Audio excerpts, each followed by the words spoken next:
کبھی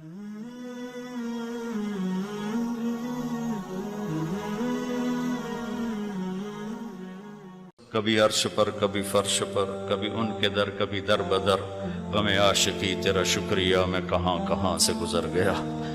کبھی راستوں میں تنہا، کبھی ہوں ورود صحرا، میں جنوں کا ہم سفر ہوں، میرا کوئی گھر نہیں ہے۔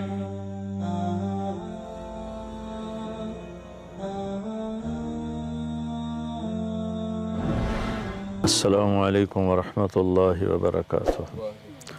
بسم اللہ الرحمن الرحیم، والصلاة والسلام علی رسولہ الکریم وعلی آلہ وصحبہ اجمعین۔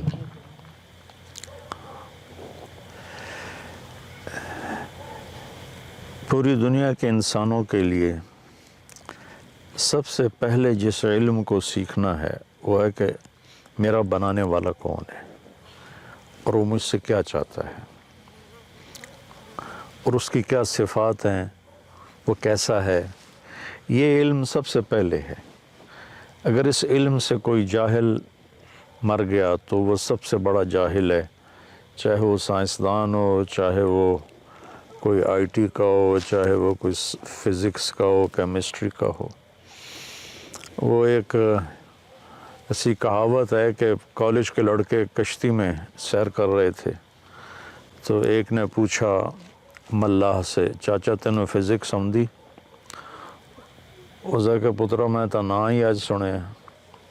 تو لڑکے نے کہا تیری آدھی زندگی تو ایسی ہی چلی گئی۔ دوسرے نے پوچھا چاچا کیمسٹری پڑھی؟ اس کہ پترا آج ہی نہ سنے، نہ کہ تیری ادھی چلی گئی۔ تیسرے نے پوچھا بابا تو نے زالوجی پڑھی ہے؟ کہ نہیں میرا بچہ، میں تو کشتی وائی ہے ساری زندگی۔ اس کہ تیری ادھی چلی گئی۔ اتنے چاہ گئی موج اور کشتی ڈولنے لگی تو ملا نے پوچھا پترو تیرنا سکھیا جے؟ انہوں نے کہا کوئی نہیں۔ انہوں نے کہا میری ادھی گئی تو ساری گئی۔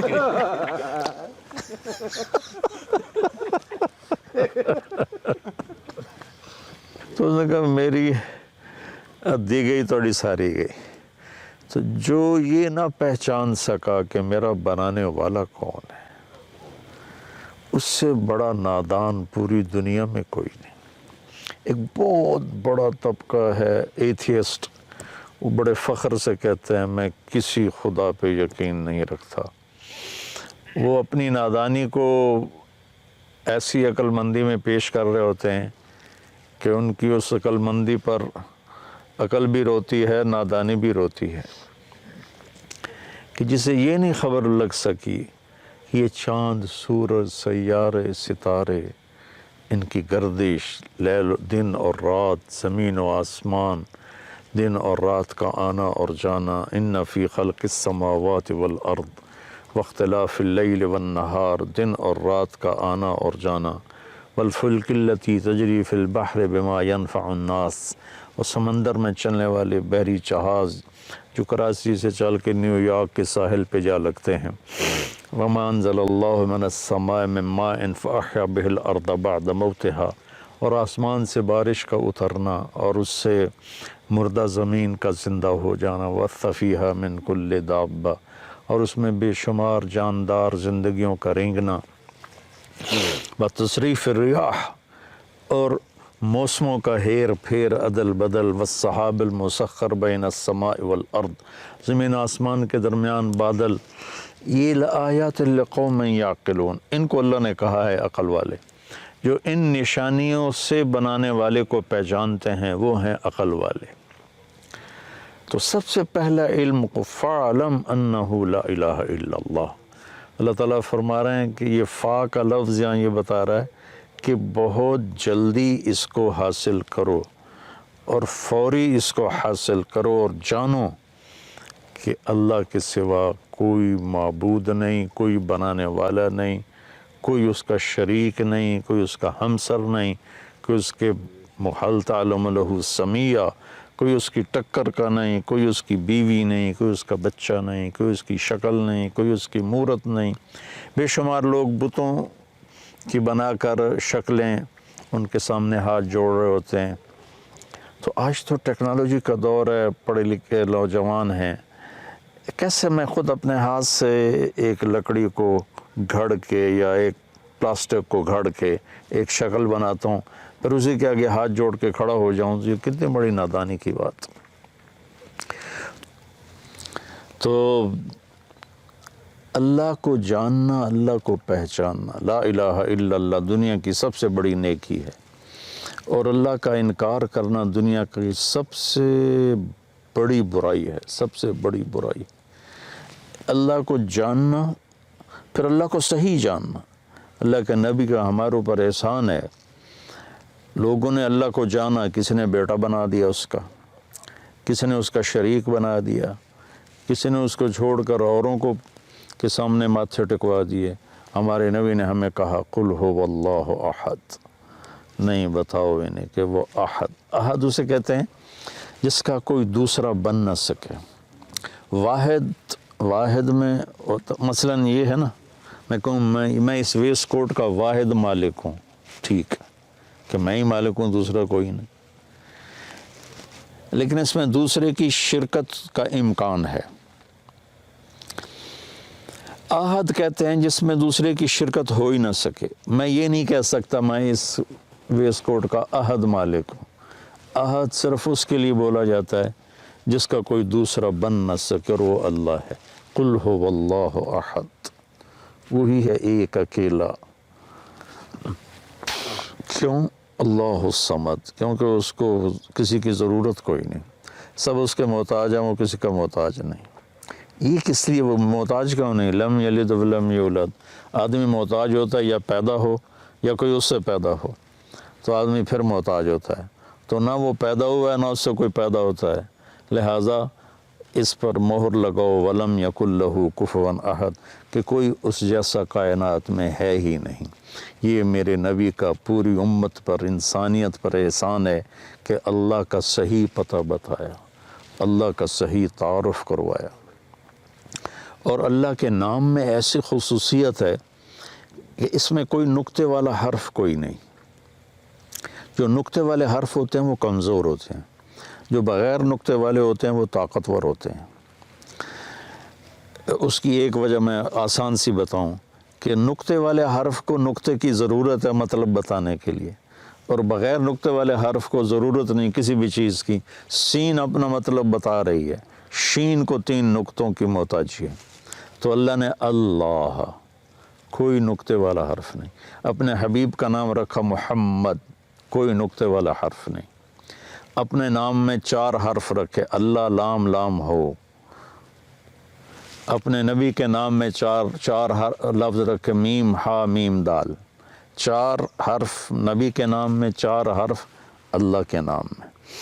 اور جب اللہ نے کلمہ بنایا تو 2 حصے بنائے، لا الہ الا اللہ محمد رسول اللہ۔ تو لا الہ الا اللہ بھی 12 حرف ہیں اور محمد رسول اللہ بھی 12 حرف ہیں، ایسے تکڑی تول کے بنایا۔ کلمہ بس اتنا ہی ہے، اس کے اوپر کلمہ نہیں ہے۔ تو